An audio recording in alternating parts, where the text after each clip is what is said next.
காவல்துறை புரிந்து கொள்ள வேண்டும். ஏதோ நாம் ஒரு திமுக ஆட்சி கீழே இருக்கோம், தண்ணியில்லா காட்டுக்கு மாத்திடுவாங்க. ஏன்னா இவங்களுடைய ரெக்கார்டு யூபிஎஸ்சிக்கு போய் தான் வரணும். இவங்க ஒரு டிரான்ஸ்பருக்கு போகும்போது இவங்க ஒரு டிரான்ஸ்பர் என்றால் ப்ரொமோஷன் கம் டிரான்ஸ்பர் போகும் பொழுது யூபிஎஸ்சிக்கு போய் தான் வரணும். டிஜிபி செலக்ஷன் யூபிஎஸ்சிக்கு போய் தான் வரணும். அதனால் காவல்துறை அதிகாரிகள் நீங்க யாரை வேணாலும் பிடிப்போம், என்ன வேணாலும் பண்ணுவோம், ஜீப்பில் ஏற்றுவோம், எஃப்ஐஆர் எங்க பாட்டுக்கு போடுவோம், ஒருத்தருடைய பேரை கெடுப்போம். ஏன்னா பொன்முடி என்கின்ற நபர் போன் பண்ணி அவரை வச்சு செய்யன்னு சொன்னாரு, அதனால வச்சு செய்வோம்னா எதுக்கு சார் யூனிஃபார்ம் போடுறீங்க? பேசாம யூனிஃபார்ம் கழட்டிட்டு வெளியே வந்து என்னை மாதிரி உட்காந்து பிரஸ்ல பேசுறேன். எதுக்கு சார் யூனிஃபார்ம் போடுறீங்க?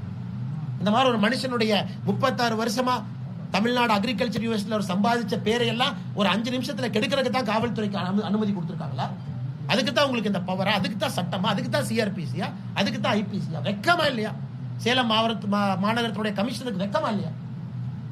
நான் இவ்வளவு சொல்றேன், இவ்வளவு டேட்டா கொடுக்குறேன், வீடியோ கொடுக்குறேன், இவ்வளவு இன்ஃபர்மேஷன் பாத்தீங்கன்னா இல்ல போலீஸ் ஒண்ணு தப்புன்னு சொல்லிட்டேன், இல்ல போலீஸ் ஒரு டேட்டா தப்புன்னு சொல்லட்டும், இல்ல பியூட்டர் ஃபவுண்டேஷன் ஆளு ப்ரொஃபசர் இல்லைன்னு சொல்லட்டும், அது செக்ஷன் 8 கம்பெனி இல்லைன்னு சொல்லட்டும், 4:40க்கு அரெஸ்ட் ஆகலைன்னு சொல்லட்டும். சொல்றது ஒரே ஒரு குற்றச்சாட்டு என்னன்னா, இந்த போர்ட் ஆஃப் டைரக்டர்ஸ் வந்து எக்ஸ் அபிஷியோன்னு போடல, அவங்க பட் இண்டிவிஜுவல் நேம் இருக்கு அப்படிங்கறது அவங்களோட மெயின் குற்றச்சாட்டு. ஏன்னா இன்னைக்கு இவர் விசிஆ இருப்பாரு, நாளைக்கு வேற ஒருத்தர் வருவாரு. அண்ணே யாரா இருந்தா கூடங்க அந்த கம்பெனி இருக்கிறது பெரியார் பல்கலைக்கழகத்தினுடைய உள்ள இருக்கு.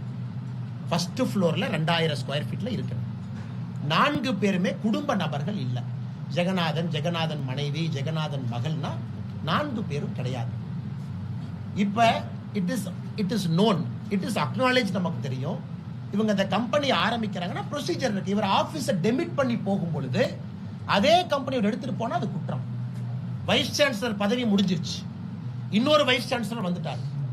அப்ப இவர் ஹேண்ட் ஓவர் பண்ணாம அது என்னோட கம்பெனியில் எடுத்துட்டு போனா குற்றம். அப்பதான் நீங்க எஃப்ஐஆர் போடுங்க, அப்ப கேள்வி கேளுங்க.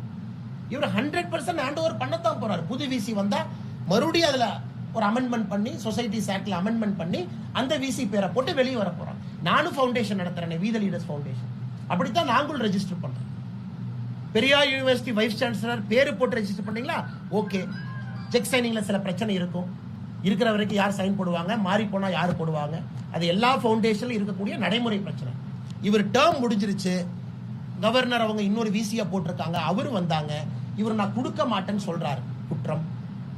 அல்லது வந்த பணத்தை இவர் பிரைவேட் அக்கௌண்ட்டுக்கு மாத்துறாரு, குற்றம். அல்லது இவர் யாரோ ஒரு பிரைவேட் கம்பெனில டைய போட்டு அண்ணா இதுக்கு நீங்க கான்ட்ராக்ட் கொடுத்துட்டு தனியா எனக்கு ஒரு 1 லட்சம் ரூபாய் அக்கௌண்ட்டுக்கு அனுப்பிச்சிருங்க, குற்றம். லோக்கஸ் ஸ்டாண்ட் என்ன சார்? பிரைம் எஃபிசியா கேஸ் என்ன sir? Nothing is made out sir. அதனால இவங்க தப்பிக்க கூடாதுங்கிறக்கா எஸ்சி எஸ்டி சேர்த்துறாங்க. எவ்வளவு அறிவாளிங்க பாருங்க, எவ்வளவு அறிவாளிங்க பாருங்க. அப்படியே இன்டெலிஜென்ட் இவங்க எல்லாம். அப்படியே தேவலோகத்துல இந்த போலீஸ் ஆபீசர்ஸ் வந்திருக்காங்க. அப்படியே ஒரு செக்ஷனை போட்டோம்னா அந்த 7 வருஷத்தை தாண்டணுமா? எவ்வளவு அறிவாளிங்க பாருங்க சார்.